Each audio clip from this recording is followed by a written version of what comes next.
This is CBS. Good evening, I'm Deborah Lauren. And I'm Mike Carpenter. Here are some of the stories coming up on Newsline 9. I'm Alicia Malaby. A search is underway for a missing 88-year-old blind man. I'll have that story. And a look at what could be going up downtown. Time to do that secret shopping. These stories and more next on Newsline 9.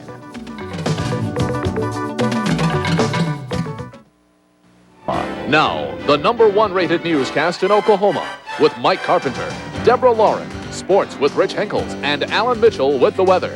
This is Newsline 9 Weekend Edition. Good evening. The search is underway this evening for an elderly man missing from his Northeast Side home. He's 88 years old and blind, and it's believed he wandered from his home yesterday evening and is now unable to find his way back. Newsline 9's Alicia Malaby is in our newsroom now with the latest details on this story. Mike, police are searching the 1500 block of Northeast 11th for Willie Owens. The elderly blind man was last seen a block from his home nearly 24 hours ago. Police believe he could still be in the area, but is lost and possibly confused. Family members say Willie Owens never leaves his house alone, and he always calls to tell his son where he's going. But Owens left his house last night without a word to anyone. Today, worried relatives fear Owens is not dressed in warm clothing. They say they can't imagine what happened. I just really don't know. I just really don't. I'm just hoping and praying that he's all right wherever he is. Police don't think Owens' home was broken into. They believe he left on his own, but became disoriented because he's blind. Officers are searching door to door, hoping neighbors have spotted him. We understand that last night about 8:30 p.m. that an individual did encounter the missing Mr. Owen and mistook him for being perhaps intoxicated or sick, and when in fact he was blind and is elderly. Owens was last seen wearing a plaid shirt, brown pants, and a hat. The witness says he was also wearing a brown tweed or wool coat. Police are asking residents near Kelly and Northeast 11th to be on the lookout for Owens. They say another cold night would be very rough on the elderly blind man. If you live near Northeast 11th and Kelly, you may want to check your yard, garage, or shed for any sign of Owens. Police say they'll soon call off their door-to-door search, but will keep the command post in the neighborhood this evening with hopes of hearing some encouraging news. Deborah? Alicia, thank you. A week-long holiday trip ended tragically for a Moore father. Paul Richard Wisdom had taken his three sons and a friend hunting at Snake Creek. But while he was in the rental duplex unloading his .30 caliber rifle, the gun fired, hitting his 12-year-old son. The young Randy Wisdom died from the gunshot in his shoulder just after he reached Tahlequah City Hospital. Authorities are calling it an accident, although they are conducting a routine investigation. In just a few weeks, Oklahoma City residents will go to the polls, and there they will decide on a penny sales tax question and a general bond issue. With that $190 million bond issue, the city promises smoother roads and better bridges. City leaders are also proposing a downtown addition whose future may not be set in concrete with voters. And Newsline 9's Kim Cook has more on that. The idea is to turn this centrally located parking lot into the center of attention by building an arts and heritage museum and a new downtown library on top of it. So not only can they use the Myriad Convention Center for some of these shows that come in, we'll also be able to use the library, which will be now 2 blocks away. Then it'll enable us to really be a better provider on convention business. The plan is already on paper and has sparked the interest of the Oklahoma Historical Society. Norrick says if voters approve the Arts Museum and the library, the state has promised to pitch in about $20 million to build the Heritage Museum in the same complex. And the city already has an interested buyer for the old downtown library if the plan flies with voters. Norrick hopes it will because he says the whole layout will cost taxpayers next to nothing. We can do all of this bond package and not raise our taxes 1 penny. And the reason is because we have so much debt that's being paid off on past bond issues that we can do this, and we will be issuing this debt over the next 6 years on all the different proposals, and it will not raise the taxes one penny. City leaders don't know yet whether voters will see a new downtown library and an arts and heritage museum as city needs or needless ideas. They do know that this is one time they'll be able to offer those things to taxpayers at no extra charge. Kim Cook, Newsline 9. Sex discrimination is charged in a lawsuit filed by a federal agency against a condominium complex in Moore. The Equal Employment Opportunity Commission says Kings Cove ordered its women employees, and only its women employees, to work late, urging tenants to register to vote. One employee who refused was fired, the suit says. Earlier this month, Kings Cove was pressured to stop a policy of evicting families with young sons, while families with daughters were allowed to stay. This is the most dangerous time of the year for people with lots of credit cards, say lending experts. Thousands will borrow millions for Christmas gift shopping, only to discover too late they've devastated their budgets with debt. The Credit Bureau of Oklahoma City recommends you make sure you can meet all the increasing payments on your cards. Remember, credit cards are real money, not plastic. Make sure you know how close you are to the limits on your cards before you shop. And unless you don't mind doing Christmas shopping for people you don't know, keep your account numbers to yourself. A thief just needs your numbers, not your cards, to make orders by phone or by mail. Kids shopping at TV9's Christmas Connection children's store are guaranteed of not spending too much money. Their parents give them the money they can spend. But as kids roam through the store today, most didn't know the money they spent would eventually help those less fortunate to have a very Merry Christmas. All they knew was Mom and Dad were not there to slow down their all-important shopping. Go stick. Sometimes I want to stay, and sometimes they go ahead and leave, and sometimes I want to leave, and sometimes they go ahead and stay. Well, if you think you feel the same way as Amanda, just send them to the children's Christmas store. It will be open the next 2 weekends from 1 to 6. Also open tomorrow, 1 to 6, lower level, East End.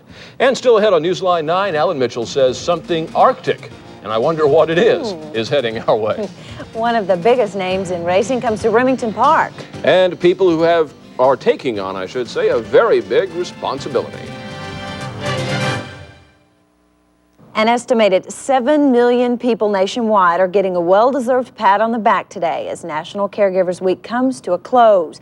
Caregivers are those who help care for someone who can't fully care for themselves. Mamie Hahn has been taking care of her husband for much of the last 20 years, and she has this advice for those about to take on that responsibility of becoming a caregiver. Here. Now, the elevation, see? There's always a way. You know, if you just make up your mind that you're going to adjust to any circumstance, you can do it. For more information about caregivers or how to be a better one, all you need to do is call the area-wide aging agency. Remington Park was paid one of the highest compliments of its inaugural season today. The racing world's winningest jockey, Bill Shoemaker, visited the park. Shoemaker has 4 Kentucky Derbies and countless other races under his belt. 57-year-old rider passed through Oklahoma on his way to Japan. I had a chance to ride in the Japan Cup, but the horse didn't go, so Mr. Dale Viana, who trains the filly that I ride today, asked me if I'd like to go to Remington and ride, and I said, you bet, I'd like to go. I wanted to come anyway, so he gave me the opportunity to come and ride a race. Shoemaker got off to a good start riding native pasture, but ended up in 6th place. I'm sure a lot of people placed their bet on Willie. And were disappointed when they did, as it turned out. Oh, well, you never know what's going to happen. You never know what's going to happen to our weather. Malin will be next to tell us about that Arctic something coming our way. Probably not a polar bear, but stay with us.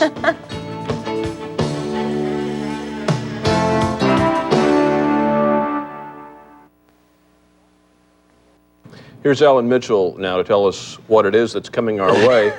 Just air, I suspect, but... Well, probably so, but you know, we haven't had really what we call true Arctic air move into Oklahoma yet. But it's about to happen. It's about to happen. It sure is. But you know, we've been really so cold off and on for the past few days that we may not really notice it all that much. I'll tell you more about it. But right now, at 6 o'clock here in the city, temperature's 42 degrees. Wind northwest at 15 yields an index A wind chill index right now of 25, humidity at 70%, and the pressure is rising now from 29.67 inches. Had some patches of light rain and drizzle around the state today, and that'll continue off and on for tonight, but doesn't look like anything too heavy. Checking the records, though, 81, the record high, record low is 13. Now, we dropped to 35 degrees here in the city this morning. That's just about where normal is, but afternoon high so far has only been 46 degrees, coming in some 10 degrees below normal. And around the state of this hour, the coldest reading in Oklahoma coming in from Gage, 34 degrees. Altus 42. Had a high of 63 today for you folks in Ardmore, but it's cooled down a little bit now, 47 right now in Ardmore and McAllister, 50 degrees there. Had a little bit of sunshine this afternoon across southern parts of the state, and that helped it to warm up a little bit nicer, but now the clouds are beginning to move in, and here's why. You can see a big storm system up here, some low clouds beginning to wrap back in, and you remember the severe weather we had with the large hail and everything? Well, that system is now moving east into Mississippi and Alabama, and there I've counted already today over 20 tornado warnings issued with this storm system as it's heading east, and it looks like that it will continue to track eastward into Alabama and probably even a few tornadoes in Tennessee later tonight as well. Now, here's the forecast map, and you can see here it is, this blue line. This is our Arctic front. Right now it's situated up here in Montana area and Wyoming, but it should be diving southward, and yeah, I think it'll make central Oklahoma probably around noontime, so the temperatures will fall during the afternoon, but since we'll only be at about 40 degrees anyway around noontime, we probably won't really notice it all that much, although on Monday morning we'll probably have the coolest, or I should say coldest air of the season in here into the state. Headed out in the mountains for tonight and tomorrow. Blizzard warnings for the mountains in Colorado, heavy snows, winds may be gusting to 80 miles an hour in the mountain peaks there. 30 degrees for a high tomorrow in Denver. Out on the west coast looks good though, sunny skies, and 70 tomorrow in Los Angeles. Another front coming in. This one should make Oklahoma on about Tuesday, and right now I tell you it's really strong, but it looks like it may weaken just a little bit before it does make the state. Headed east tomorrow. Let's see, 67 in Houston, 80 down at Brownsville. Quite a bit of rain though continuing, probably still more severe weather tomorrow across the eastern parts of the United States. Headed up to the north though, they've already had on the average about 5 inches of snow today through parts of Wisconsin and Minnesota, and it looks like that'll continue for tomorrow with winter storm watches in effect there. Now, here's the way the 5-day forecast looks for Oklahoma City. 30 degrees in the morning, looking for a high of about 40 degrees tomorrow. Maybe a little bit of sunshine by afternoon. On Monday, though, we'll call it 43. That next front will come in, and we just got right now just a slight chance of rain in there on Tuesday. And I guess we could call it pretty much all week long, generally fair skies and a warming trend, although 50 degrees by Thursday, I don't know if I would really call it too warm. Here's the way it looks, though, for the state for tonight. Light drizzle around across about the northern half of the state. Lows will range from 25 to 38. And tomorrow, mostly cloudy, continued cold, northwest winds becoming 15 to 25 by afternoon as that Arctic front begins to move in. Highs will range from 35 in Woodward to 42 in Altus, 45 for you folks in McAllister and Oklahoma City. A little bit of patchy drizzle around tonight. We'll be cold tomorrow afternoon, and I've got kind of a forecast wind chill index for you tomorrow afternoon. If you're going to be out, probably feel about 15 degrees. So it looks like a good day to go to the mall or something, I guess, huh? Yeah, start shopping early. Yeah, that's right. I was kind of hoping we might see some snow in that forecast with that Arctic air, but I guess not. No, not yet anyway. There's always that chance, though. Yeah. Second time in a week the Deep South has gotten clobbered with tornadoes. They really have. Tuscaloosa again today. Tornadoes. Well, Alan, thanks. Coming up next, Rich Henkels tells us why there's happiness in Durant. And number 1 takes on number 2 in college football. Rich will tell us who came out on top.